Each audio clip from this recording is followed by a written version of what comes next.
It's been a while. How have you been? Me? No, Well, I mean our audience. I'm just well, asking. oh, right, okay. I know how you've been, but like, I'm just asking. The fans.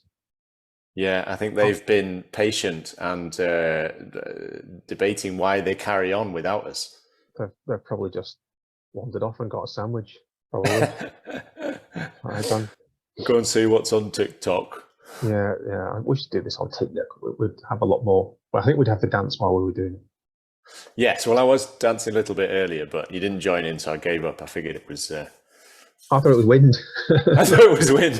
Yeah. Yeah, the windows open. I didn't realize you were dancing. I just thought it was because then you burped and you stopped. So I just thought it was. See, I wondered if maybe they've all fucked off to TikTok in the hope that then when they come back, we'll have another video. Because this is my theory in restaurants, right? That if you order your food and then you chat a bit, for like 5 minutes, and then you kind of keep your eye on the time, and you go, all right, 5 minutes has gone by, and you think, I'll go to the toilet. Yeah. And you go to the toilet and time goes really quickly because you go to the toilet and you come back and then your food arrives. Oh, it always arrives when you've been at the toilet. Yeah. Yeah. That's just. Yeah. I don't think there is a way that we can tie that into night page though. Oh well. Oh, anyway, Infernal Dwarves. Infernal Dwarves. They're the ones that are running the restaurants, aren't they? And that's why it doesn't. That's it. Yeah. Like victims, we feel like victims while we're in the restaurant. Yes. So flambéed slaves. Flambéed slaves. So I I was saying to Dangle on the day when we played this game, which was Sunday, that I built this model that I really like, which is a dwarf on a great bull, and I love playing the model, but it always felt a bit generic having a character on what's essentially a dragon. It's just a dwarfy dragon, and I kept kind of trying to find excuses to take it because I wanted to play the model. But it always felt a bit like, well, I've got a vampire count on a dragon, I could have an elf on a dragon, this is just another dragon, really.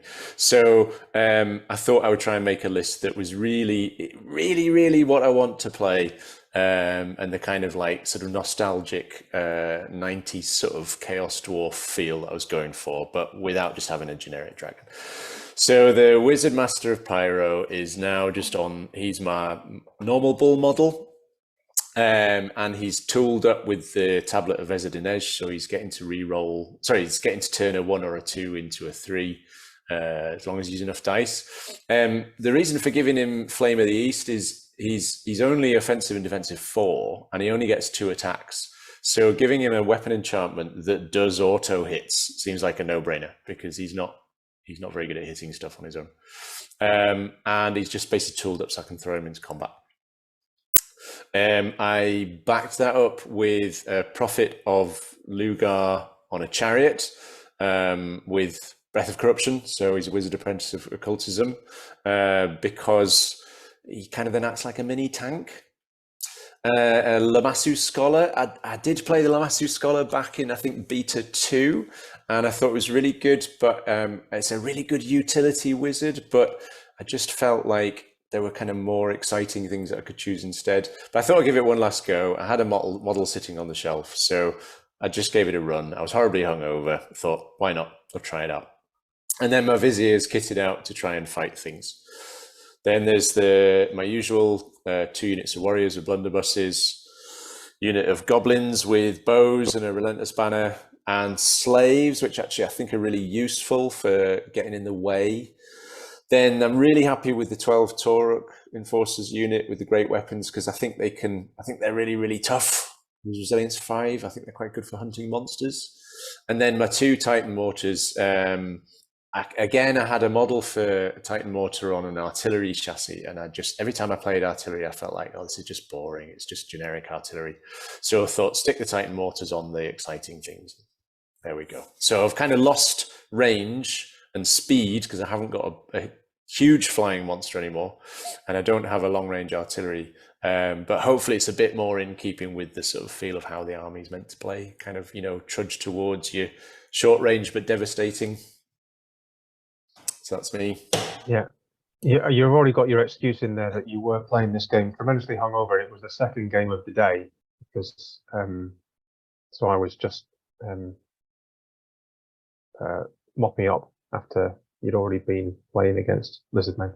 Well, I don't want you to feel that you were just playing against, somebody who's kind of not on form. I felt like I felt much better than I did earlier in the day. So I feel like I wasn't like, oh, you're only getting 70% of Kriegschmidt today, So there you go. You got a good fight. No, it was good. It was good. So Warriors of the Dark Gods, despite Kriegschmidt saying how boring dragons are, I just not got a boring. Dragon. Well, bragging about how many dragons you have, then. I just got a dragon for my birthday, so I've got a brand new dragon, and I'll give you the key. And I was just gonna really enjoy playing as a dragon. So yeah, obviously my other army is Dwarves, which had very little in the way of exciting big monster type things. And when I first started playing Warriors, it was a very kind of human foot slugger. Well, not really a foot slugger, but very human based army. So I had warriors, I had warrior knights, I had chariots, I had some chosen.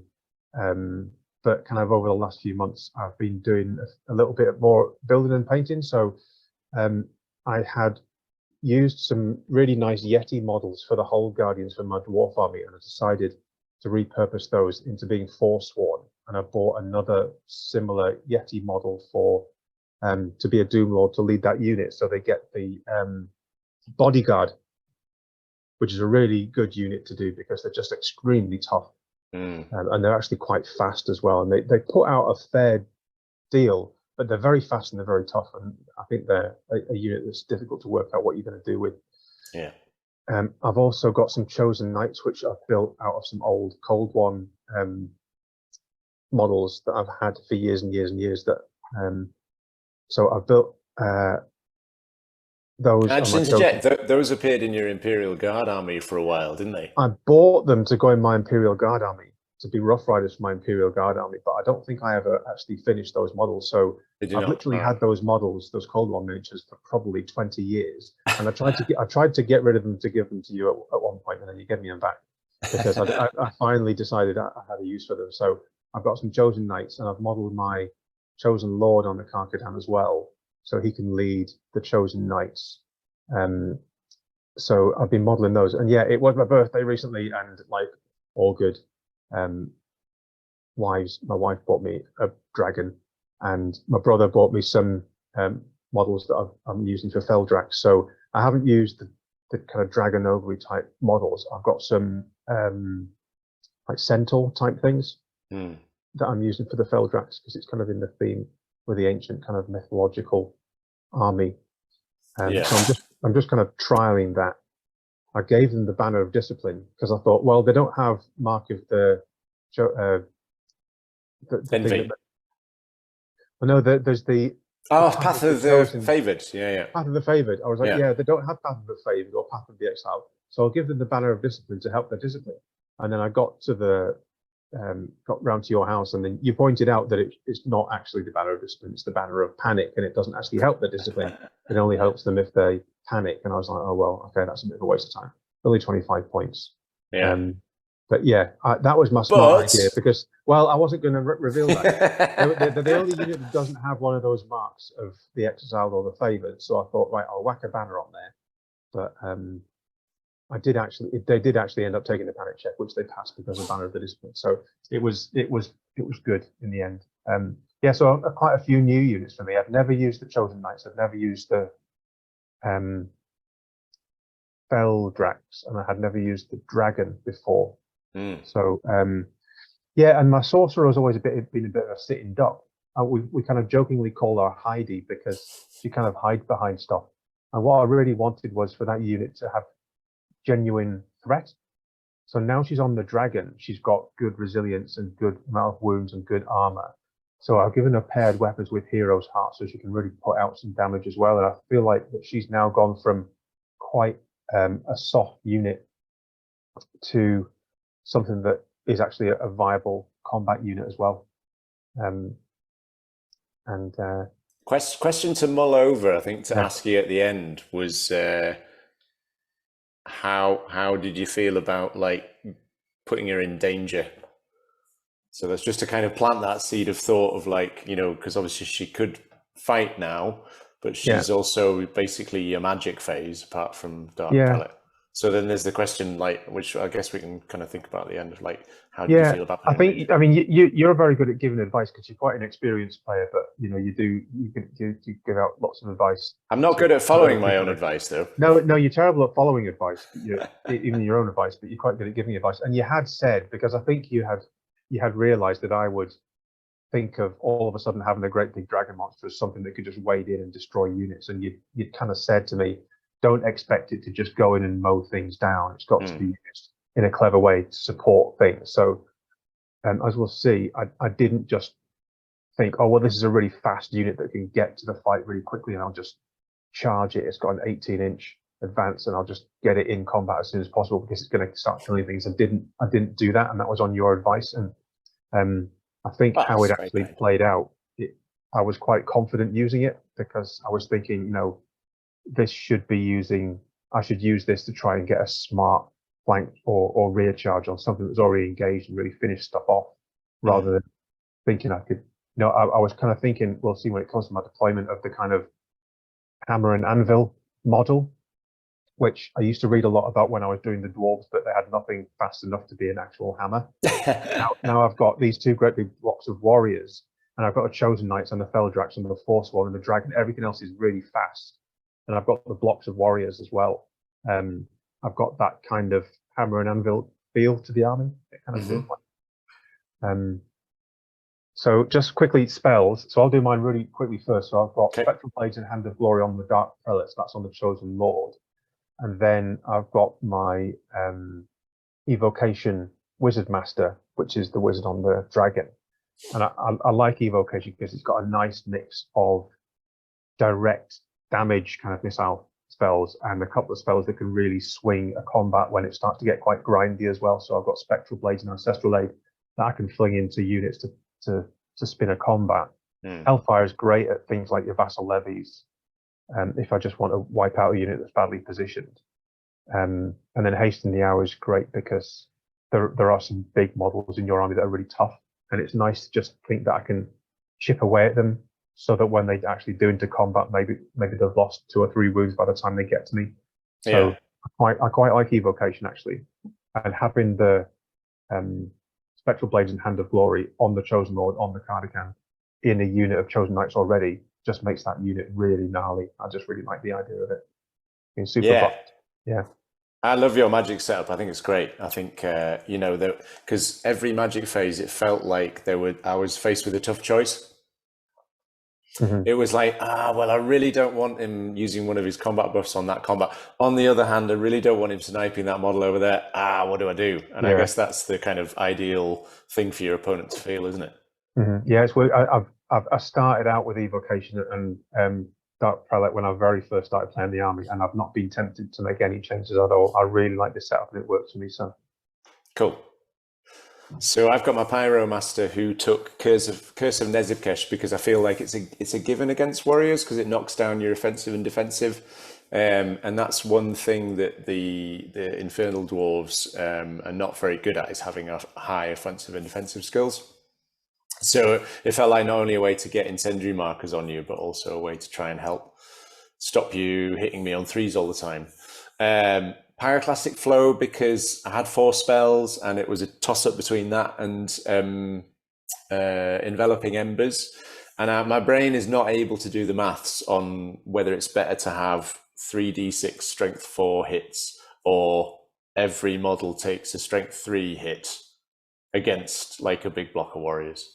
So I went for Pyroclastic Flow. I blame the hangover. That's its fault. And then Cloak of Cinders, I just think is wonderful. And this obviously was this spell only appeared about a year ago. You know, before that it was just another fire spell, and then they took that out and swapped it with Cloak of Cinders, which is just fantastic. And especially when you've got like 4-point slaves that are resilience 4, and then suddenly they're -1 to wound. You know, they just basically represent a sort of tar pit, really. The gamble that I had taken with this list, though, and well, we'll come back to that. But the gamble I'd taken was that I only had one way to get flaming attacks on a unit, so no flaming banners. And I'd always taken the Golden Idol of Shamut which gives the character the ability to cast Glory of Gold as a bound spell. So that's another way to get flaming attacks. But I got rid of it and got rid of something else to pay for the Lamassu to have an extra large flying model and the utility of the Lamassu. So I only had flaming swords for getting flaming attacks on things. Then the Lamassu had Word of Iron because I was kind of had in my head ringing about people saying, well, if you're going to have a defensive spell, you should really have two so that you can kind of force, when you need to have a unit be able to be defensive. So if Cloak of Cinders didn't work, then I could pull off Word of Iron. And Deceptive Glamour does the same thing as Curse of Nezibkesh, so it penalizes the enemy's offensive and defensive. And then my Prophet, my Apprentice of Occultism on the Chariot, he just had Breath of Corruption so that he could basically be a miniature tank. So there you go. Oh, sorry, it should be worth mentioning that because he has Volcanic Embrace, all of his attacks are flaming. So Breath of Corruption, which is Strength 3 AP 10, is flaming. So the only weakness is it's got a low strength. So if you get into reroll to wound, that's fantastic. So that was my thinking. It's quite popular model, I think. Right. So deployment. So we I should have actually said what we had. So we had is it called Marching Columns? That's the one. Yeah. Yeah. And then it was King of the Hill is what we rolled. And then we both decided that we were going to have that great big ruin in the middle of the photograph there as our objective. So we were actually both fighting over the same terrain piece. So I had Marching Columns and we plopped out, but then you threw down for first, didn't you? Yes, I did. Well, this is how hungover I was and how kind of like you were just very kindly deferring to me. I literally deployed half of my army and then went, oh, hang on, I think I'm only allowed to put down one unit. So it was like, forget what you just saw.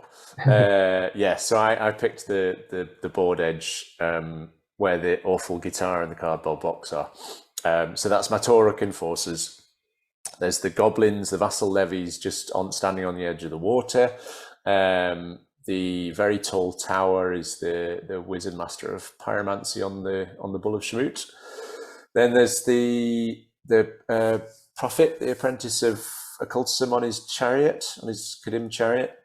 Big unit of slaves. Behind that is the warriors with hand weapon and shield and blunderbusses. Then the very, very tall engine, which I forgot to stick its flag on top, but with the flag on top, it's actually 16.5 inches tall. And Phil had come over for the game before, as you know, and he hadn't seen it. So I said, but I'd told him, I've built this engine, which is higher than the march rate of my Taurokin forces. And he was like, and he came around and he was like, people with lots of money buy a Ferrari, you build very tall models. It was like, that's your midlife crisis. You're just building taller and taller models because you can't afford a Ferrari. And shorter and shorter shorts as well. That's it. Yes. Yeah, exactly. With sharks circling my genitals.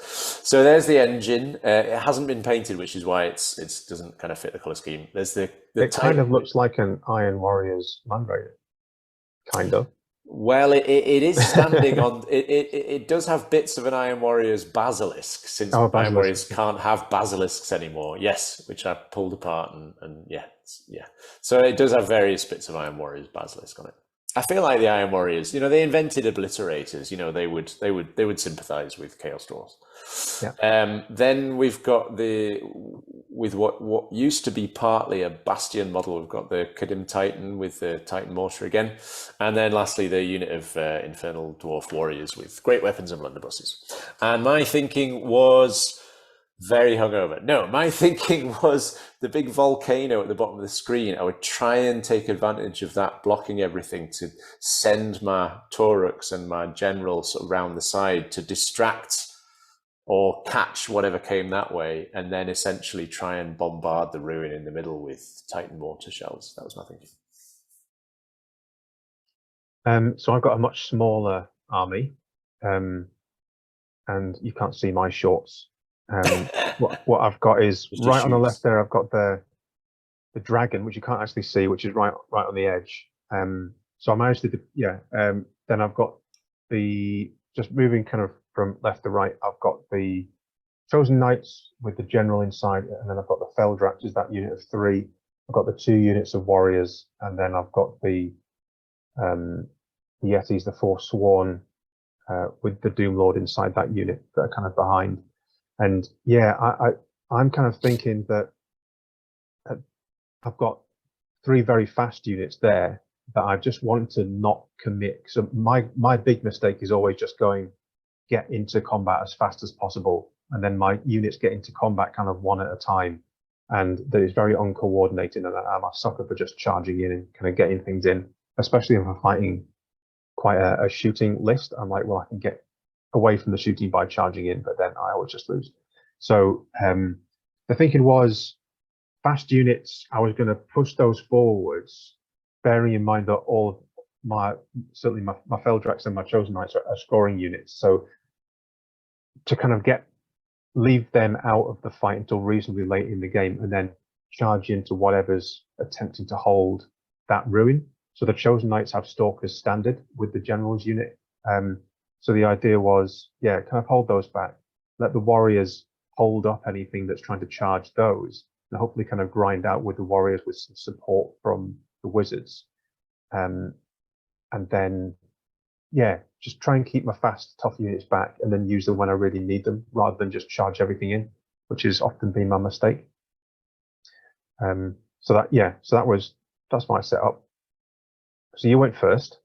Mm-hmm. Yeah, and obviously when I dropped for first turn, I didn't know where all your stuff was going to go, but you obviously had the opportunity to respond to me, because I think in the past I'd always gone, oh, I'll see what they do, and then I'll respond to that. And in the past, sometimes I've ended up then being on the back foot for the whole game because I wasn't kind of sort of dictating the course of the game. So I just thought I'd try and be a bit more aggressive this turn. Go, right, I'm dropping first turn. I'm going to try and like cover my angles on the table. And basically, I think if I remember rightly, Dangle, the Taurox was sort of looking towards the Forsworn on the hill. Yeah.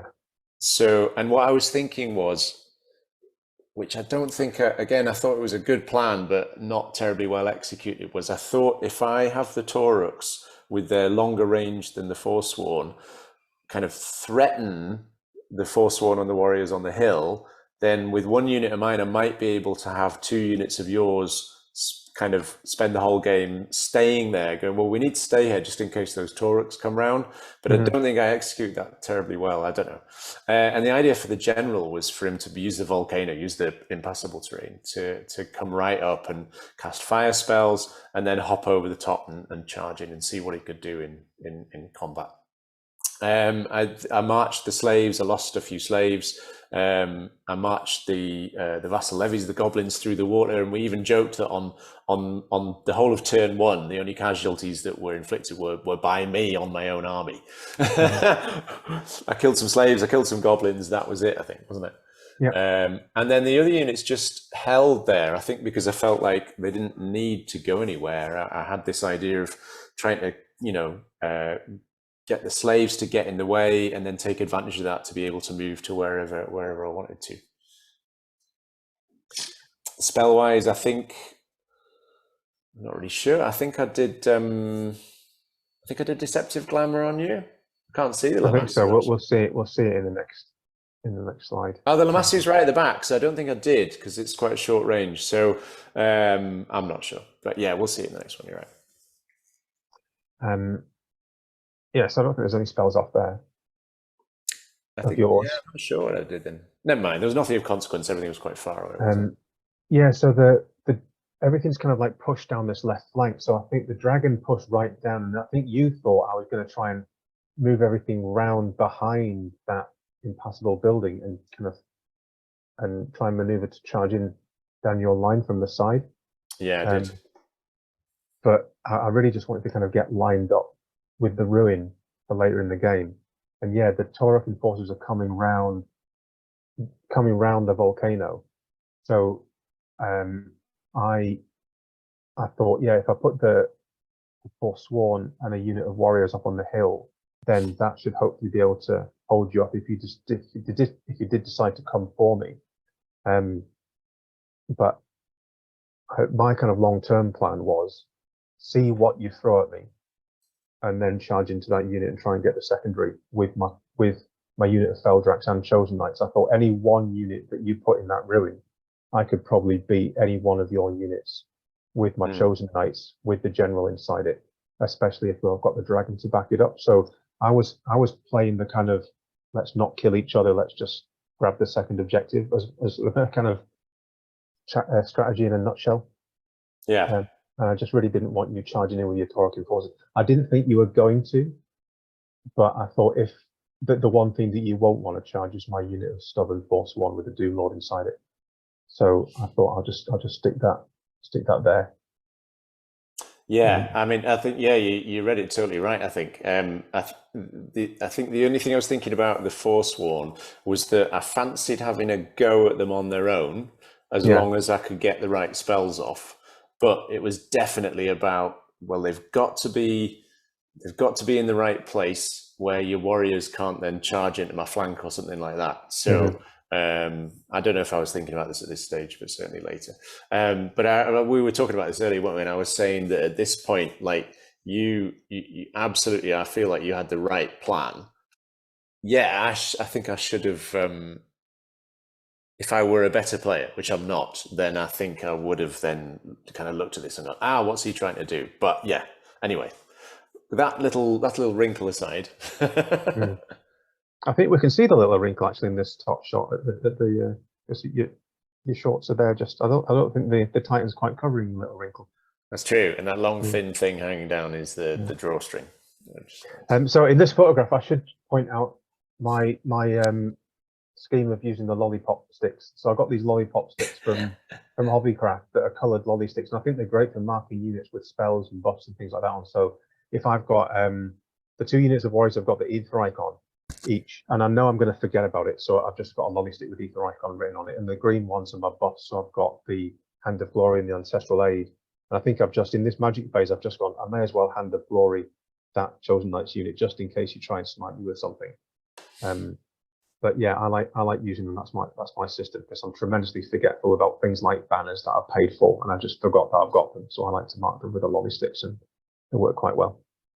Yeah, and I remember I let those through because I thought in my head I was thinking there's no chance of me getting into combat with either of those or reaching them to shoot them. So what I want you to stop is you using Veil Walker to boost the range on your damage spells and like knock a wound off my Titan or whatever. Yeah, I mean, at this point, because my wizard's right on the left board edge, I don't think there was anything that I could have reached.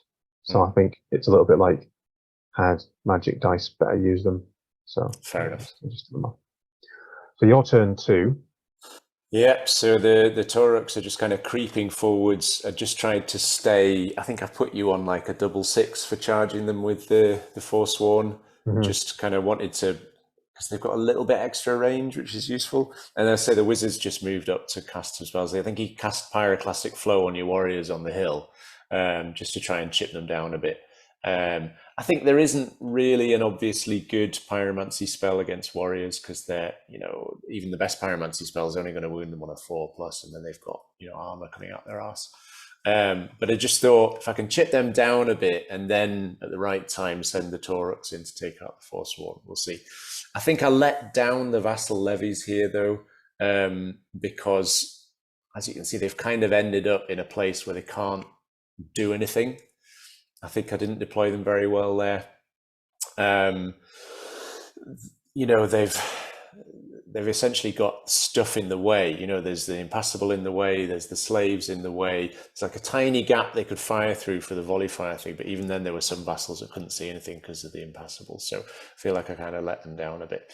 I love the Games Workshop Goblins though, and I love having them as a unit to put incendiary markers on and to kind of get in the way and stuff. So I'm keeping them, but I just need more practice. I think that's all I did really. Come out a little bit. What's that? And Lamasu's come out a little bit.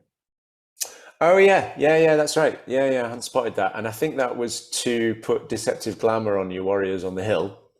Yeah. Which was really, I didn't need it on them. It was just so I could put the Evil Eye on the slaves and then next turn move them further. I think that was it for spells. So my turn to, yeah. So I've got lolly sticks. You've got pieces of plywood. Yeah. So yeah. So the dragon and the chosen knights have kind of turned around to face this piece of ruin that's got both of our King of the Hill jobbies on it.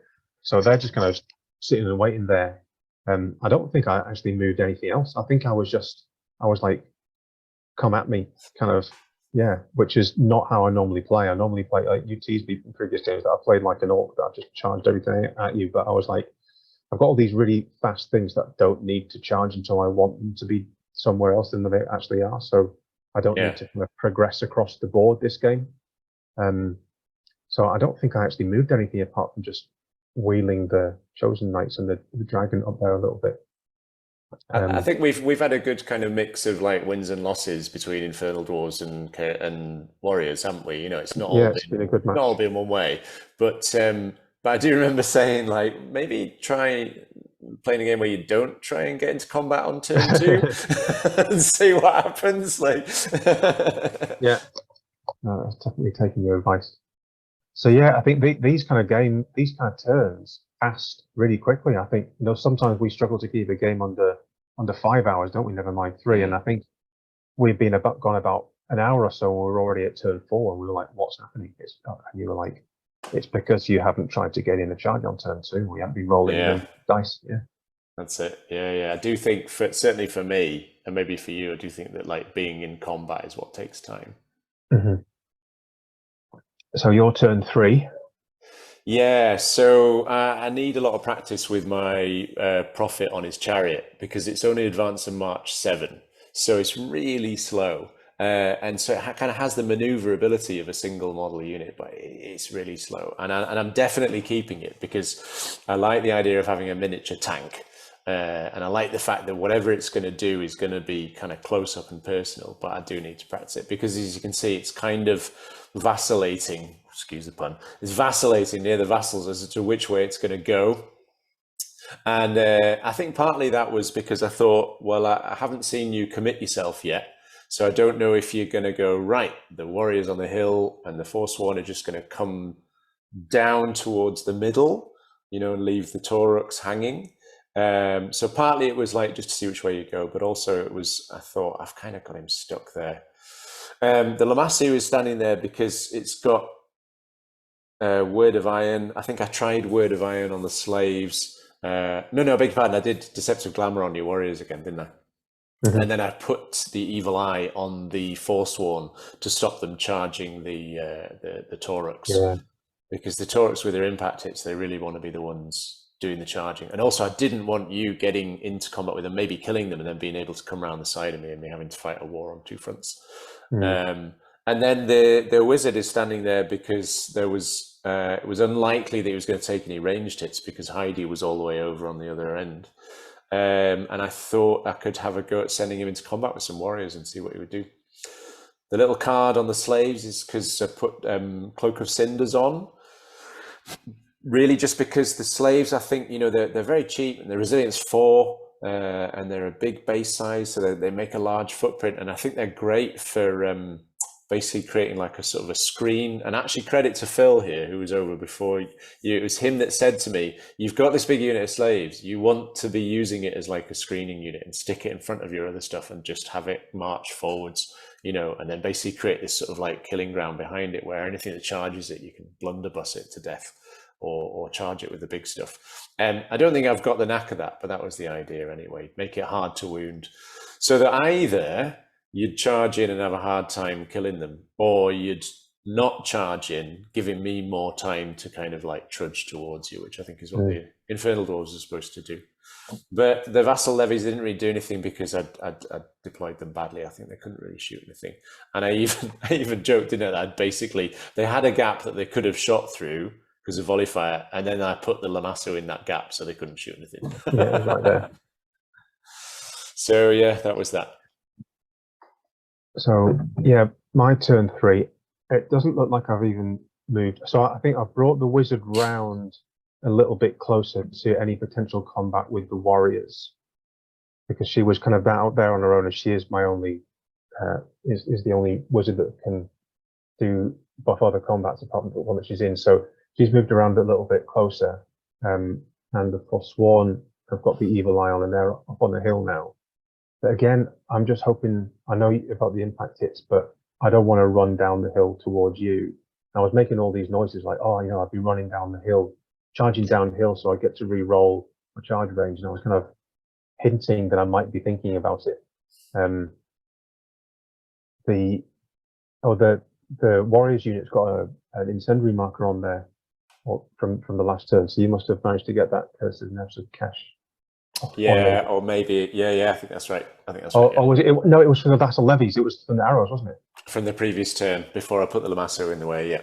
Yeah. So I was really trying to, during your magic phase, I was really trying to dispel all the incendiary markers. Those are a right pest, and I'd kind of set myself, I'm going to try and dispel that spell, because I don't want incendiary markers like mounting up on my units, because that could, I'm just conscious that at that point in the game, the temptation is to go, well, I'll just let that through because I'm more worried about direct damage. But actually, when the real kind of swing turns come, turn 4, turn 5, if I've got units who have previously had incendiary markers put on, you can really come to regret letting those through.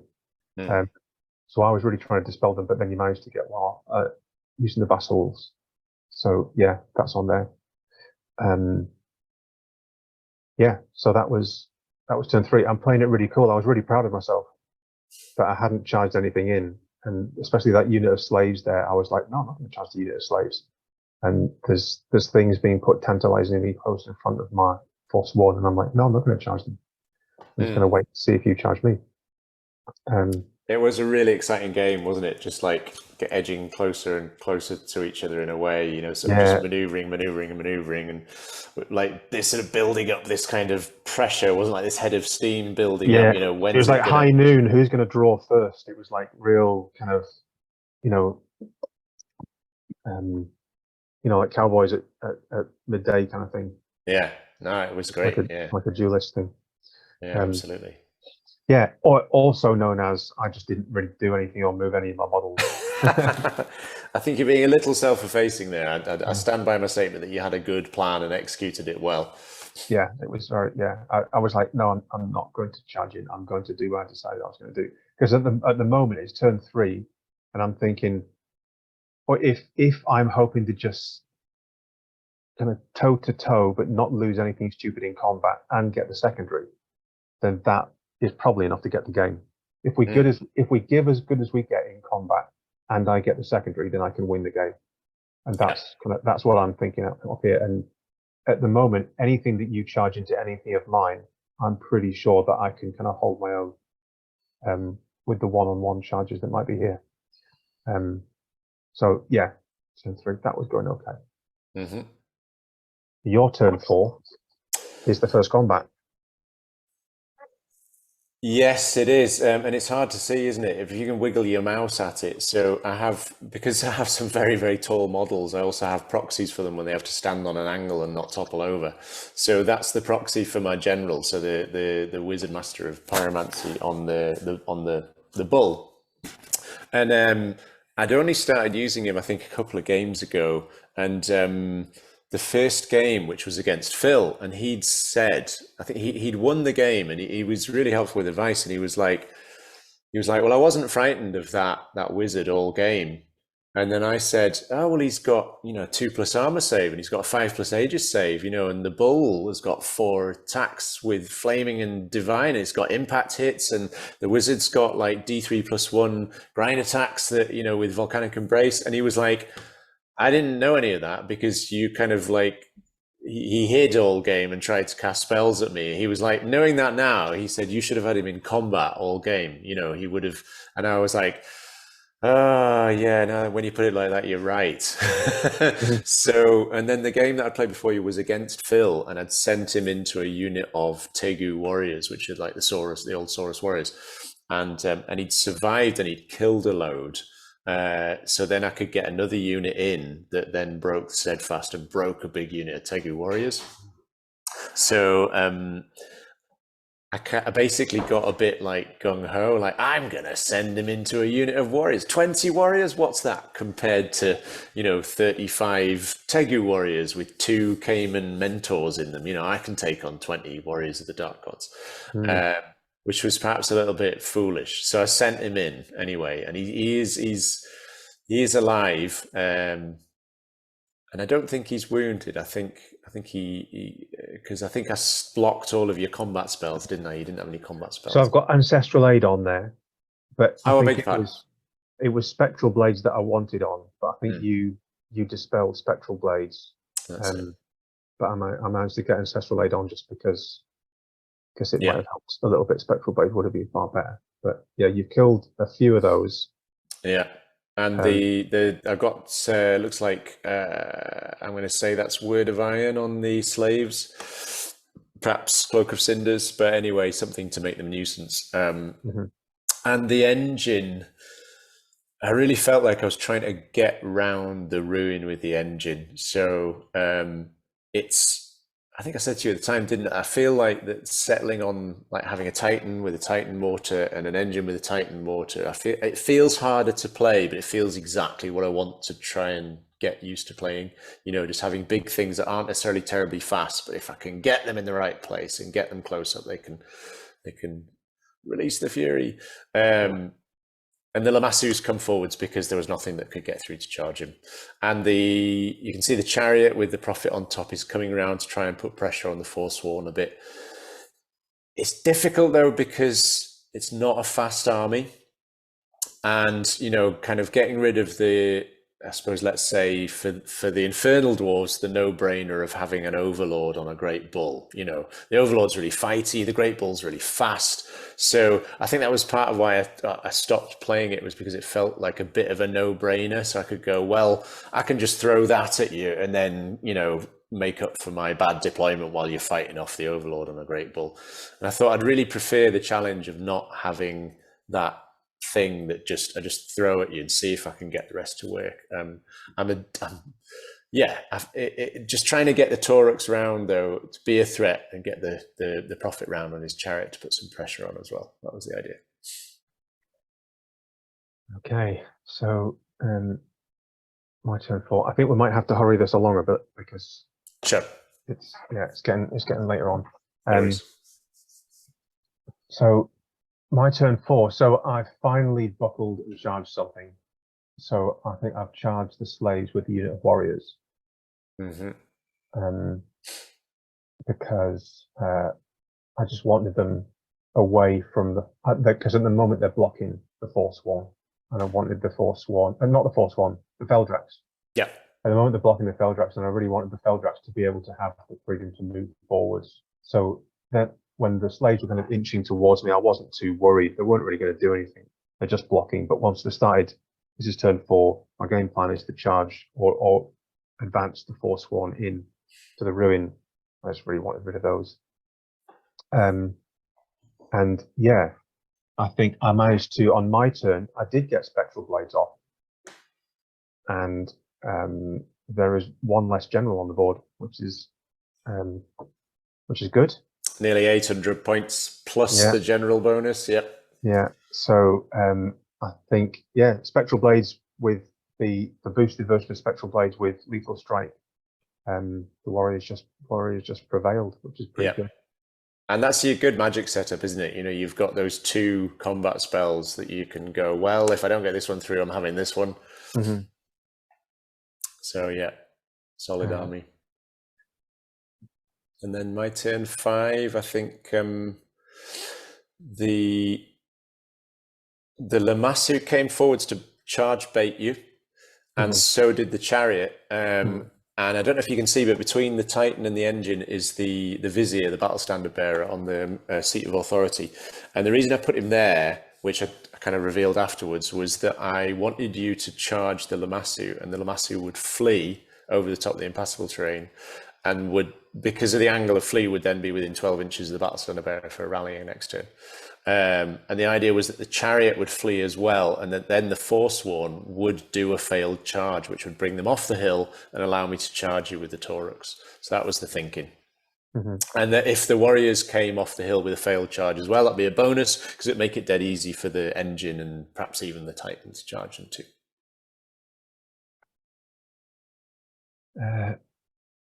So I think what happened is that the Forsworn failed a charge. Sorry, I've accidentally scrolled through the rest of the game. That's all right. Sorry. That's no problem. We can cut this out in the edit. Yeah. So the Forsworn are there. I can tell you what happens if you want. So the Forsworn, so the Forsworn did charge the Lamassu and he did flee. Yes, and then they redirected to the chariot and the chariot did flee. But then I had to roll my dice and make the failed charge, but I only got like a 2, so they didn't actually move off the hill. Well, you had to re-roll it, didn't you? And I think you ended up with something higher or something. But I re-rolled it because I was charging down a hill and it was an unsuccessful charge, so I had to re-roll my charge range, but it was still not enough to get me down off the hill. Yeah, but probably now within charge range of the turret. So it was, because it brought your corner round because you had to wheel, didn't you? So what I've done is they're still okay. Well, they're not okay, but they didn't charge down into the middle of nowhere without any support. So I've managed to move the warriors so they're blocking a flank charge by the Infernal engine. So I didn't want my Forsworn to take a front charge from the Torag and a flank charge from the Infernal engine. So I've managed to block them. So they move forward slightly, but not completely out of the way. And I moved Heidi, the wizard, right up to support them. And I think I sniped a wound off the Infernal engine with Hasten the Hour. Is it Hasten the Hour? Yeah, the spell that I've got, so they positioned there. The warriors have obviously defeated the slaves and moved through.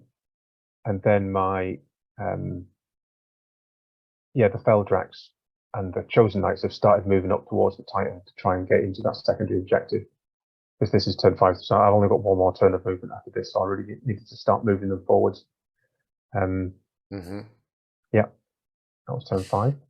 Yep. And I decided to try and do a double charge with the Titan and the engine onto your warriors to wipe them out, and then hopefully the engine would overrun into Heidi. And then I thought I'm going to gamble on then killing Heidi and getting a load of points for her. So the Torax charged into the Forsworn. I can't remember. I think I'd forgotten that they were stubborn, but I still would have done it anyway. The impact hits and everything. I thought I'm going to go for it and see what happens. I think they had Word of Iron on, I think. And you had Deceptive Glamour on you. So they killed 3 of the Forsworn, didn't they? But then obviously you passed your break test. The engine and the Titan killed the warriors. The Titan pursued the warriors, but they just ran off the table. And then the engine overran Heidi. Yeah, they managed to break, but then they ran off the table. Yeah, and you can see that my Vizier has gone to join the unit of hand, weapon, and shield warriors, and they're moving into the ruin. And they marched up and blunderbussed the Feldrax, didn't they, and knocked them down to. They blunderbussed the Feldrax and forced a panic check, which you failed. I failed, but then I passed because of my Banner of Discipline. Yeah. And I said, don't forget your Banner of Discipline. So we had this long conversation at the start, but it didn't do what I thought it did. And I thought, oh, well, I wish I hadn't taken that then. But actually, I really did need it because they actually did take a panic check because of the blunderbusses. I never know what the plural of blunderbuss is. Should it be? Blunderbusses. Blunderbuss is, yeah. Why not? It's an unnecessarily long word. Guns. Yeah, guns. And there's a wound taken off the Chosen Knights as well by the from the other unit, other unit of warriors. And then my turn 6 isn't the end of my turn 6. So the Heidi, the Sorcerer on the Dragon and the Infernal engine are still engaged. Yeah. The Heidi just lost 1 wound, didn't she? She just lost one wound. The engine lost the combat, but it's unbreakable, so it didn't care. But so I'd failed to get any points from Heidi. Failed to kill it. The Forsworn clung on by 1 wound. So you can see you've killed 1 Forsworn, and the other Forsworn is down to 1 wound. So if you'd have caused 1 more wound, then they would not have been steadfast, and you would have probably broken, well, almost definitely broken. It would have been an auto break. Yeah, it would have been an auto break. Yeah. So I clung on by 1 lucky wound to not lose that unit completely, and they remained steadfast. They remained stubborn and did not break. So that was good. And the real thing that we thought might have swung it was up in the ruin. So the Feldrax and the Chosen Knights and the General have charged right in. The General has got both of his Dark Pellet spells off, so Spectral Blades and of Glory, and have nearly wiped out that unit of warriors. But you managed to reform. So this is where my army special rule saved me, Infernal Brand, because because you charged and I lost the combat. So that meant with Infernal Brand that I counted as having twice the number of ranks for the purpose of steadfast, and the highest number of ranks you had was 1. And it was like with the Forsworn, if you'd killed 1 more dwarf, I wouldn't have had any ranks, and then I would have auto broken. But because there were 3 dwarves, and then the vizier on his mount counts as 2 dwarves wide, I had a rank of 5, which counted as 2, so I was steadfast. So then I was able to roll on my normal discipline to then reform into the ruin without pulling anyone out of combat. So it allowed me to cling on to that ruin by 1 health point. Yeah. So it was really close, because when we rolled that, I was like, yes, I've definitely cleared you out. And when you pulled out the models, and then when we kind of realized that you could reform, and then you kind of reformed back into it. And it was like the last roll of the last turn. It was still, we didn't know who was going to get the secondary. And I kind of banked my tactic on probably winning the secondary, especially when I've seen your 2 great big monsters, get bloodthirsty and try and charge into my sorcerer. I thought with that just 1 unit of dwarves in there, I thought I can probably have those dwarves. But it was down to the last roll of the last dice. But then I didn't lose my Doom Lord, and you didn't lose the secondary. So I think we were both pleased that it ended on positives rather than an unlucky dice roll. Yes. Yeah, definitely. Yeah. Very exciting game. And I think we worked out, was it 12-8 to you? I think it was 12-8. Because I'd killed your general.